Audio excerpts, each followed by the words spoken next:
നമസ്കാരം, ഞാൻ സിറിയക് ജോസഫ്. ഞാൻ സിറിയക് ഡയമണ്ട്സ് എന്ന് പറഞ്ഞൊരു ഡയമണ്ട് മാനുഫാക്ചറിംഗ് ഡിസൈനും ഒക്കെ ആയിട്ടുള്ള ഒരു കമ്പനി നടത്തുന്നയാളാണ്. 10-25 വർഷമായിട്ട് ഡയമണ്ട് നടത്തുന്നതാണ്. അപ്പോൾ എൻ്റെ ഇത്രയും വർഷത്തെ എക്സ്പീരിയൻസിനിടെ ഞാനൊരു കാര്യം മനസ്സിലാക്കിയത്, നമ്മുടെ സാധാരണ കസ്റ്റമേഴ്സിന് ഡയമണ്ടിനെ കുറിച്ച് കാര്യമായ ധാരണയൊന്നും ഇല്ല. നമ്മൾ ഓരോരുത്തരും ഇത്രയും വർഷത്തിനിടെ ഇങ്ങനെ കാണുമ്പോഴാണ് മനസ്സിലാകുന്നത് അവർക്ക് ഇതിന്റെ ക്ലാരിറ്റി, BVS എന്താ, കളർ എന്താ, DF, ഓരോ സ്ഥലത്തുള്ള ആളുകൾ അവരവരുടെ സൗകര്യം പോലെ എന്തെങ്കിലുമൊക്കെ ഇവരെ പറഞ്ഞ് തെറ്റിദ്ധരിപ്പിക്കാതെ അവർ വിശ്വസിക്കും.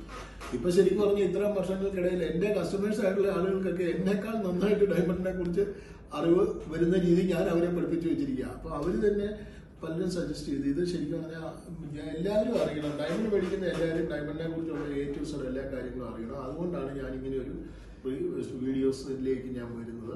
ഇതിനകത്ത് ഒരു ഡയമണ്ട് ഭൂമിക്കടി ഫോം ചെയ്യുന്നത്, നമുക്ക് ഒരു സാധാരണ ഡയമണ്ട് ഭൂമിക്കടി വെറും കോള അത് 100 കോടി വർഷം മുതൽ 330 കോടി വർഷം കൊണ്ടാണ് ഇത് ഡയമണ്ട് ആയിട്ട് വരുന്നത്. അത് മുകളിൽ വരുന്നത് എങ്ങനെയാണ് ഖനനം ചെയ്യുന്നത്, അത് ഖനനം ചെയ്ത് കഴിഞ്ഞാൽ അത് എവിടെയാണ് കട്ട് ചെയ്ത് പോളിഷ് ചെയ്ത് നമ്മുടെ ഇന്നത്തെ രൂപത്തിലാകുന്നത്, ഈ കട്ട് ഏതെല്ലാം തരത്തിലുണ്ട്, ഇതിന്റെ ക്ലാരിറ്റി, കളറ്, ക്യാരറ്റ് വെയിറ്റ് എന്താ, ഇത് ആഭരണം ഉണ്ടാക്കുന്നത് എങ്ങനെയാണ്, അത് ഡിസൈൻ ചെയ്യുന്നത് എങ്ങനെയാണ്, നമ്മുടെ കയ്യിൽ അവസാനം ഇത് ലാബിൽ നിന്ന് ചെക്ക് ചെയ്ത് സെറ്റപ്പ് ചെയ്ത് നമ്മുടെ കയ്യിൽ ഒരു ആഭരണം വരുന്നവിടം വരെയുള്ള ഒരു ദീർഘമായ യാത്രയാണ്. ഭൂമിക്കടിയിൽ ഒരു കരിക്കട്ട 100 കോടി വർഷം 330 കോടി വർഷം കൊണ്ട് അത് ഡയമണ്ട് ആയിട്ട് മാറുന്നവിടം മുതൽ ഒരു ആഭരണമായിട്ട് നമ്മുടെ കയ്യിലേക്ക് വരുന്നവിടം വരെയുള്ള യാത്രയുടെ എല്ലാ കാര്യങ്ങളും എനിക്കറിയാവുന്ന പോലെ നിങ്ങളെ പറഞ്ഞു വളരെ ലളിതമായ ഭാഷ, ഒട്ടും കോംപ്ലിക്കേറ്റഡ് അല്ലായ ലളിതമായ ഭാഷയിൽ ഞാൻ പറഞ്ഞ് മനസ്സിലാക്കി തരാം. നിങ്ങളെല്ലാവരും ഇത് ഡയമണ്ട് മേടിക്കുന്ന ആളുകളെല്ലാവരും, ഇനി അല്ലാത്തവരാണെങ്കിലും ഒരു ജനറൽ നോളജിന്റെ ഭാഗമായിട്ട് ഈ വീഡിയോസ് തീർച്ചയായിട്ടും കാണണം, മറ്റുള്ളവർക്ക് ഷെയർ ചെയ്യണം.